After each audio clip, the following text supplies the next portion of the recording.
What's up, everybody, and welcome back to the DK Garage. I'm Jeremy, that's Joe, and this is the Race Day Rundown. We're back, and we get to do the Race Day Rundown. We're excited about it. We've got a double header at Pocono in the mountains. Going to be fun. One of my favorite tracks to watch as a kid. Man, we went through a lot of detail this week in our full breakdown in the podcast. That link's above. But this is the rundown. So we're going to get you in and out, give you our impact scores. That's a rating of 1 to 10. Had some comments last couple of weeks with the odd schedule, waiting for people, or with people wanting to know when it was coming back. We're back at it this morning. We're excited. Jeremy, you want to kind of take a race preview away? Yeah, well, this is, like you said, the first race of a doubleheader here at Pocono. We did the same thing last year. It turned out to be a pretty good time. I was a little surprised. We kind of shared our thoughts about the racing at Pocono here recently, and I think we might be in store for another good race both days. But this one is a 325-mile race. This is a 2.5-mile track, so that means there's only 130 laps, which means performance points are few and far between here. We won't see the major dominators that we normally see. There's only 91 performance points. The stages, though, those break down a little bit different than most race tracks we go to. They're doing 25 laps in the first stage. Sure, there will probably be a competition caution, maybe lap 10 or so, I would kind of think, 8 to 10. But after that, the second stage is 52 laps and then 53 laps for that final stage. So I'm guessing, they want to have some fuel strategy in there. It'll be really fun to kind of see how that plays out. And the last time we were here, Denny Hamlin took that second race in the doubleheader. Yeah, it's a 2.5-mile tricky triangle is what they call it. So there's a lot of strategy involved with these long fuel runs. We talked a lot about that in our podcast because strategy is going to be key this week. Looking at the salary board, it is no surprise to us to see Kyle Larson sitting there at number one on the poll, starting at 12,500. I've given him a 10 with my impact score. We talked a lot of the reasons why the 550 horsepower package really seems to fit him, Kyle Busch, some of these guys that we're accustomed to seeing here lately finish in the top 5. There are some pivots off of Kyle Larson this week, but I advise you, he's on a heater right now. I don't know if I would want to go that route, but there are options later on down this board. If you choose to fade Kyle Larson this week, you are a brave, brave person. I am at a 9, but I am right there on the edge of a 10. I want to give him a 10. The main hesitation on my part is the fact that, he's starting first, so there's no PD upside. There's only downside in that regard, and he's $1,500 more than the second most expensive driver. I mean, $1,250. This might be the highest price tag so far this year. And with not as many performance points to get there, I mean, he does have to lead a lot and get those fast laps and maintain that high finishing position, which he can certainly do it and probably will, but there is a little bit more caution. So I gave him a 9, but a strong 9. His teammate Chase Elliott is definitely in the conversation, starting 29th. He's $11,000, a big discount there. He does have the place differential that we need and would like to have. I've given him a 9. He's got all the upside in the world, but there's some hesitations because there's other value to be had in this field. I see a lot of value. We talked about the value that we can find in the middle ground that might allow us potentially to have a very nice stack at the very top with Larson and Elliott. This is going to be interesting to see how people land on their lineups and how much ownership is divvied up between these guys at the top. I think that is a lot to pay for that place differential when there's some other really strong place differential plays on the slate that are much cheaper. But those drivers aren't Chase Elliott, and they are not driving for Hendrick Motorsports. I'm at a 9, and it's a pretty strong 9, not quite as high as Larson, because when you are starting in the back, there's always that potential as you're passing, something going wrong. You're in a lot of dirty air, aggressive driving, people trying to maintain their track position. There's a lot that can go wrong. Luckily, this track seems to they do space out, so I think he'll have more room than if they were on a tighter oval maybe. But I do like Chase Elliott a lot, so that's why I'm at a 9. Yeah, we've given you those two drivers. Both of those will spoil right now.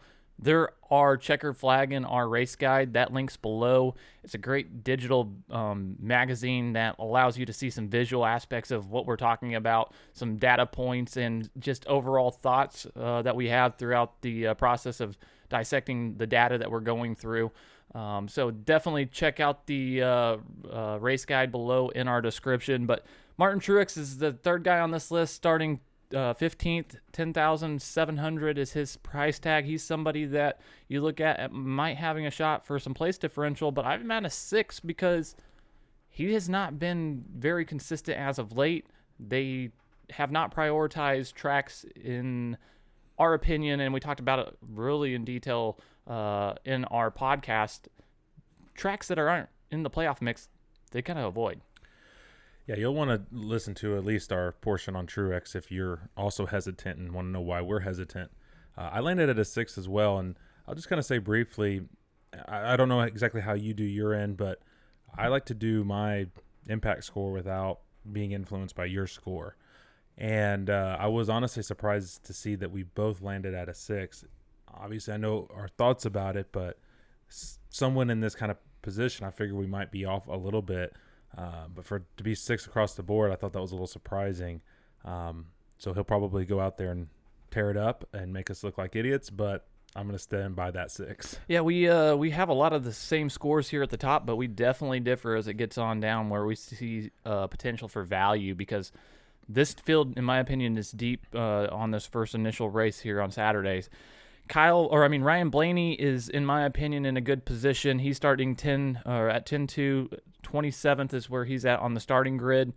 I've given him a good impact score of a 9 because I think he's got as much upside as Chase Elliott, if not more, because he is priced $800 less, a couple different PD to gain, but he's got a lot better 550 data than Chase Elliott does, and is somebody to consider because he does have a win here previously.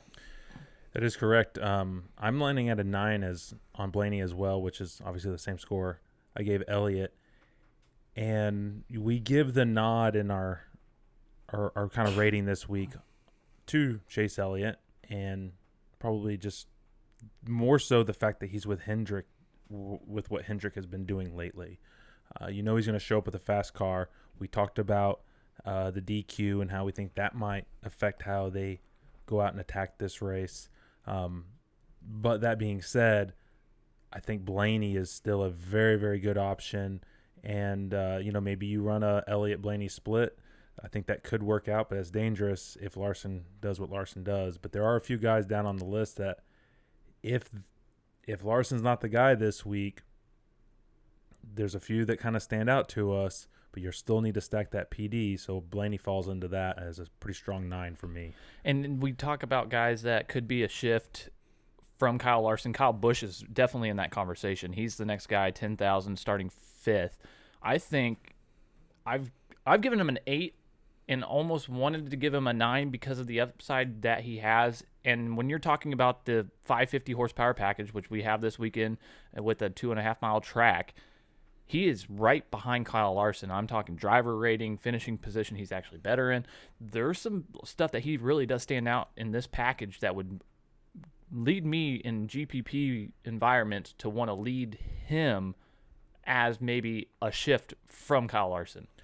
Yeah, Kyle Busch, I think, has that potential from what we've seen. Obviously, last week, kind of have to throw that out a little bit. I still don't really know why he drifted back so far. But prior to that race, he'd been looking really strong. He's really good here. He has 4 top 5s in the last 6 races. 9.5 average finish, second best driver rating over those last 6 races. It's hard to obviously go against Larson, especially with the momentum that whole team has and the organization. But if they're able to come with that right setup, I think Kyle Busch can be a good pivot. I landed at an 8, and that's just because he doesn't have that PD to fall back on if he doesn't get out front and lead laps. So there is some risk there for sure. His teammate Denny Hamlin's next, 9,700, starting 10th. And if you like data, we talked a lot of data with this group, with the Gibbs mix right here, with Denny Hamlin's history. He's got the most career wins of anybody at this track with 6. He's somebody that stands out and is fairly solid in 550 horsepower, this 550 horsepower package. He does have a little bit of place differential, and at that price tag, he's a little bit more of a discount than anybody we've talked about. I've given him an 8 on my impact score. I'm at an 8, and it's a really strong 8. I would say it's a stronger 8 than Kyle Busch because of the extra salary relief plus the PD upside and the fact that he has 6 career wins here. But this is a team that I'd say they're kind of bleeding right now. You know, they got out to a nice, comfortable points lead for the regular season championship. Larson is like 10 points behind or something ridiculous like that now, and he was like 170 points behind a couple races ago. Absolutely amazing what that team has done. But I think, you know, while one team is doing amazing, Hamlin is just, like I said, that team seems to be kind of bleeding out. They need a good run.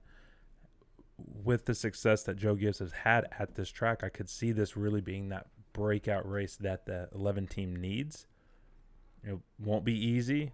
They'll have to really come out swinging, and they may only hit right on one of these 2 races. We'll see if it's the first one or the second one, but I do like him in this position. He was looking good before the late pit stop to get fuel, so I'm at a pretty strong 8. Brad Keselowski, 9,500, starting 18th next. Looking at it, you see the place differential. It looks enticing. I've given him a 7. Him and Kevin Harvick him and Ryan Blaney are in a similar conversation, but I've seen, based on the data, and we talked about it in the podcast a lot, that Penske has kind of picked and chosen when they've been strong, and right now, Keselowski hasn't been as strong as we were anticipating and how strong they were early. Yeah, they are really off. I mean, Brad Keselowski had like 3 straight poles not that long ago, but it feels like a completely different season. They've had some really questionable races, even races where we're like, hey, they're in a good position, a good spot, good track for him. Did not perform. Blaney has had spots where he's looked okay, but it seems like it's been a while since that team has really done something amazing. Logano's been definitely the best one of recent, but even he's been inconsistent. He's been in several spots where I was like, I like him a lot this week, including last week. It did not work out. So I'm not quite sure what's going on with Penske. I have confidence they can get it together. I don't know if it's going to be that's going to happen this week. But I'm going to be at a 7 for Brad. I'm a little cautious on him as well, even though that PD, that starting position, does look nice. Yeah, we talked about a team that might be getting it together a little bit. Kevin Harvick starting 3rd, Stewart Haas Racing. A price tag of $9,300 is not too bad for somebody with the history of Harvick here at Pocono and the consistency of Harvick in this 550 package. This could be where we talked about earlier in this episode of somebody to kind of shift off of Kyle Larson. He's one of those guys that could be in the conversation. I've given him a 7 because I want to have some exposure to him in some builds and then as a pivot off of Kyle Larson. Yeah, I think we're finally getting to that point where it's like we had enough races where we realized, okay, we need to fade off of Harvick. But now we've seen enough races recently where it's like, okay, we can see not just with that team but with the other teammates in that organization. They're starting to show speed. Eric Almirola looked solid the last race at Nashville. Surprisingly, I mean, we expect him to drift back, and he did, but then he raced his way back up. His teammates were both running in the top 10 at one point or another in the race. I do like Harvick in the spot. He won one of the races last year. He's got the best driver rating overall in the last 6 out of anybody. It is risky, but luckily with 9,300, he doesn't have to do a whole lot to pay it off. You do need him to lead some laps, or would like that. But him and the next guy, William Byron, at 9,000 starting 2nd, I think they're both these. Other than Kyle Busch, to me, these are the 2 main pivots you're looking at as being like the main lap leaders. I don't know if we're going to get that from a lot of these other drivers, but I think Harvick has the capability of doing it, and Byron for sure does. I'm at an 8 on Byron. I'm at an 8 as well, and I want to emphasize I'm almost at a 9 with him because I think he's a great pivot off of Kyle Larson. And just between him and Harvick, let me talk about this data real quick. So the last 4 races, 550 tracks. So we've got some decent data here. William Byron, average finish 5.8. Kevin Harvick, 6.5. Pretty solid right there. But where it stands out, the average fastest lap time, or average fastest laps in that same time frame, William Byron has 19 and a half, almost 20 laps, compared to Kevin Harvick's 10 and a half. So he does have a little bit more speed, consistency, and is able to lead more laps in that same time span by almost 3x. So there is potential there for some more performance points compared to what we've seen out of Kevin Harvick so far. Yeah, I like both of them. Again, the biggest drawback to them is just the fact that Larson's there. That's why you get these guys at just 9,000 and just over 9,000. If we knew Larson was going to have a bad day, and these are the guys you really, I think, want to target. Harvick, again, still a little bit more iffy in my opinion. I think Byron is right there. But someone, we've already talked about him. It was surprising when we came up with this. But the next guy, Joey Logano, starting 4th at 8,800. He gets our red flag this week in our race guide, our driver spotlight. I landed at a 4 on him. Where are you at? I am, man, it was hard to even stoop to this. I went and gave him a 3. And the reason I did is I started looking at the data and the team overall, where they're at this season and what they're prioritizing as an organization. We talked about a lot in the podcast. But based on the 550 data alone in the last 4 races, Joey Logano's average finish is 22nd. And they haven't prioritized this. So I wouldn't see much of – I'm expecting much of the same, and I don't want to have any exposure in this first race whatsoever. The biggest thing going for the 22 team is it's Joey Logano and Team Penske.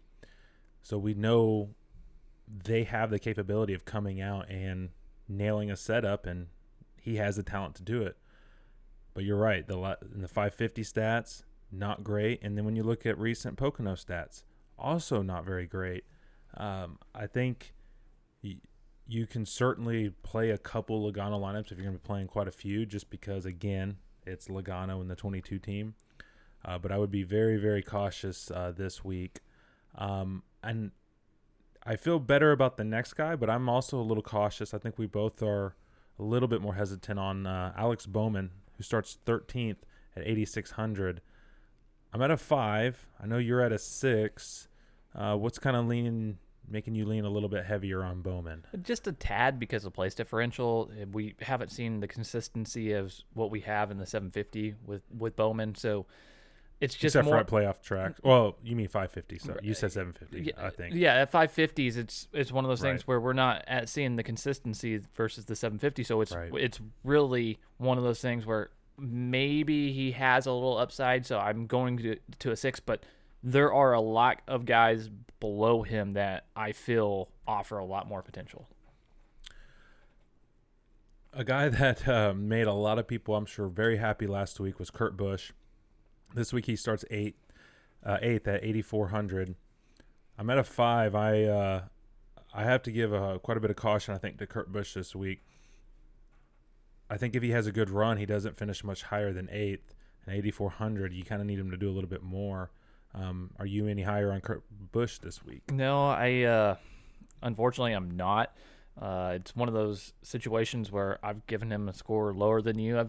I'm at a 4, and it's based on his recent 550 data. I'm looking at that for this season, and he's been so inconsistent in this package where he's got an average finish of almost 32nd.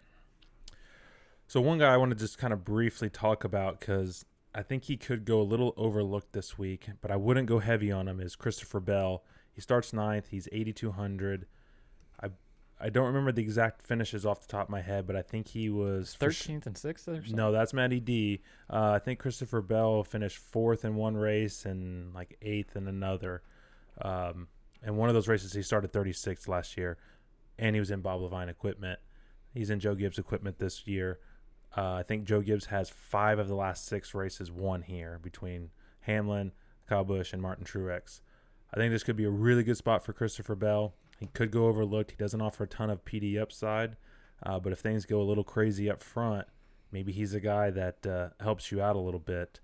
So I'm going to be at a 7 on Christopher Bell. I am at a 6. So again, not as high on him based on his recent 550 data. The last 4 races, he averaged finish of 22.5, so almost 23rd position. So a little bit off of him. He can be fast in this package because he does have average fastest laps of almost 8. So there is potential there for sure. In our podcast, when we were talking about the next guy, Chris Buescher, I would have thought that our impact scores would have been a little different. But we both came in at a 7. He starts 25th. He's 8,000. You were really talking up old Chris Buescher in our episode. Yeah, he's someone I think might go overlooked. I think he is priced up enough where that place differential might look enticing to some, but they don't want to pay for Chris Buescher at $8,000 in that tier. So I think he's going to go under owned, but in the 550 horsepower package, man, he's been so strong. He's been has an average finish of 11th and 3 top 10s in the last 4 races. Very, very strong. Might be a sleeper candidate. I'm going all in. So I want to kind of start winding down and getting you guys to building your lineups. But the next 2 drivers are where we're like the biggest difference for this slate, and one might even be the biggest difference so far since we've been doing this. Tyler Reddick starting 16th, 7,900. I'm at a 4, and you're at a 7. Go. So I'm blown away you gave him a 4. So I'm looking at 550 horsepower data, and this seems to be a focus for RCRs. They think that they might be able to win with a 550 at a 550 track and have an advantage versus these teams that are focused on the 750 horsepower package. So in my opinion, I look at this data, the last 4 races, Tyler Reddick's got an average finish of 12th, and he's got 3 top 10s in these last 4, and he's got almost an average of 10 fastest laps in those last 4 races. So being where he's priced and being that he has some place differential, I've given him a 7 because I think there's value to be had there. Sure, there's some guys down the slate that I'm super high on, but I don't want to miss the opportunity to have some upside there, especially in some GPP environments. Why did you only give him a 4? I hear what you're saying, and I do respect it, but Tyler Reddick was in this car last year, and he was running pretty well last year. Started off, really, he had highs and lows throughout the year. It was his rookie year. For sure, he's made an improvement this year. The team, RCR, has made an improvement this year with him and Austin Dillon. But in both races last year, his average finish was 32.5. And I think in one of those races, he had decent starting position. And he still... and I think he was running in both of them. Like, he didn't wreck. I don't know what happens. I got to go back and check the tape. But also, Austin Dillon, better according to driver rating, but his average finish in the last 6 races here is 19th.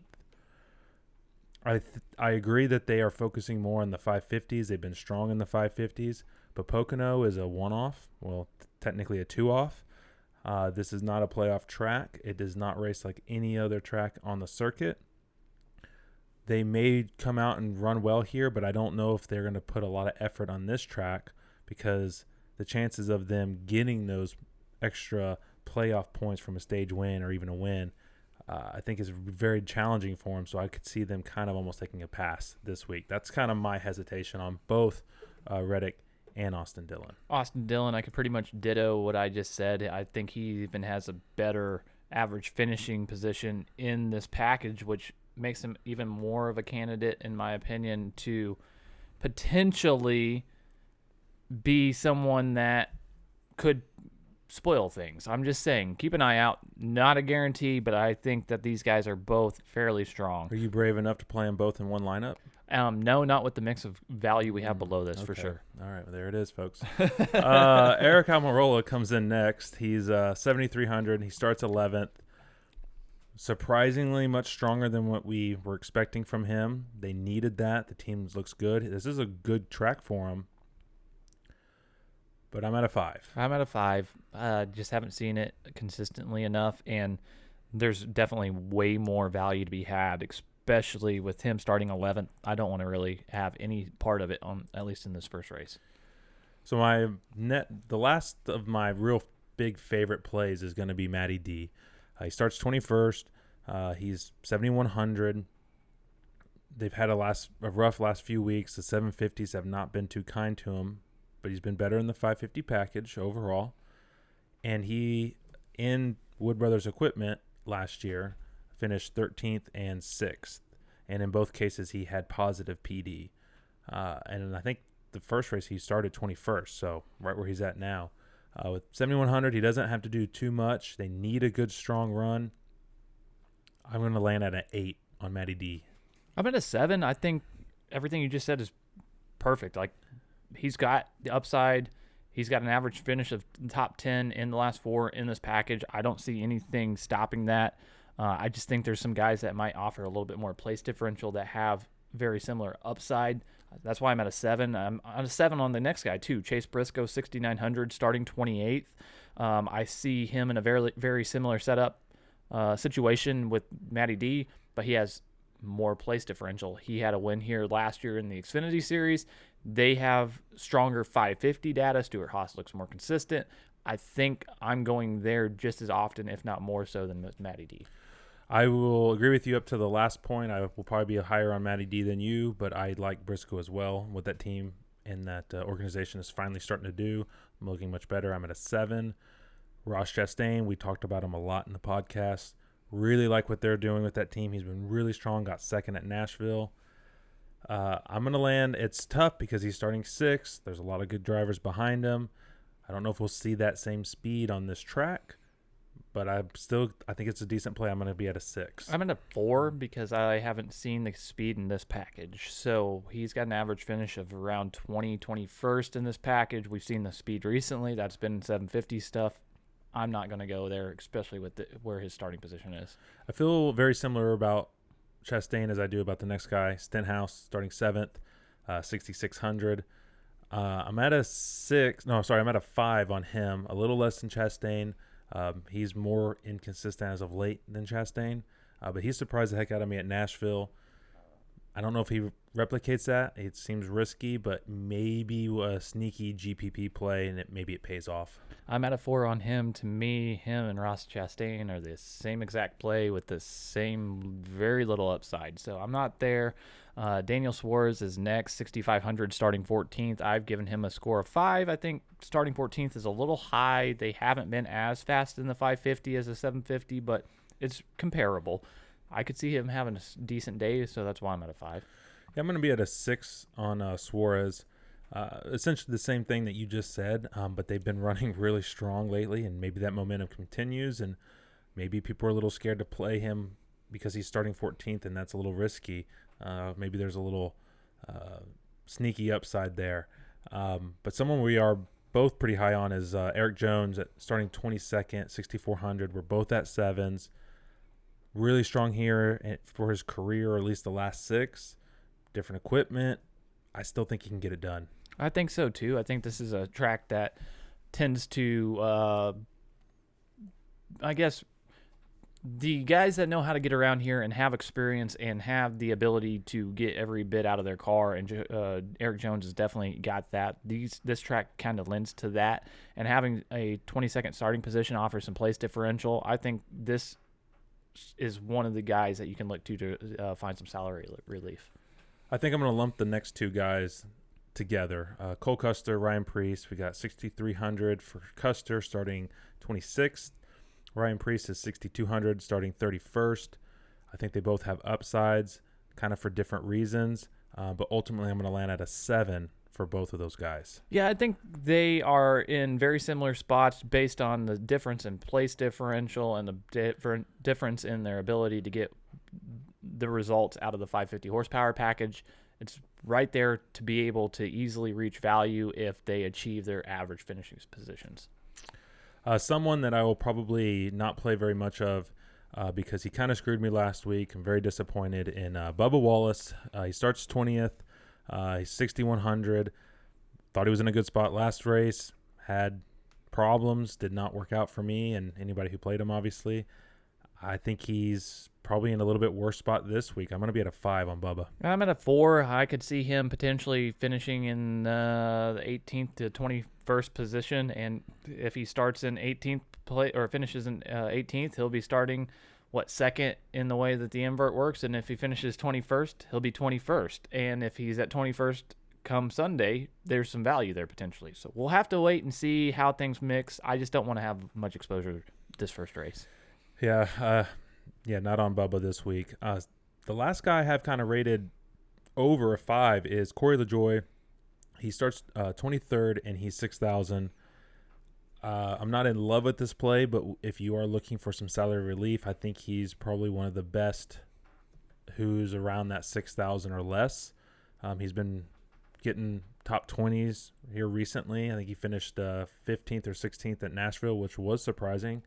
I think he has upside here. I'm going to be at a 6. I'm at a 5, and you said this was the highest of your scores to give. I've got a couple guys below that because I don't know if Corey LaJoie really is the bottom.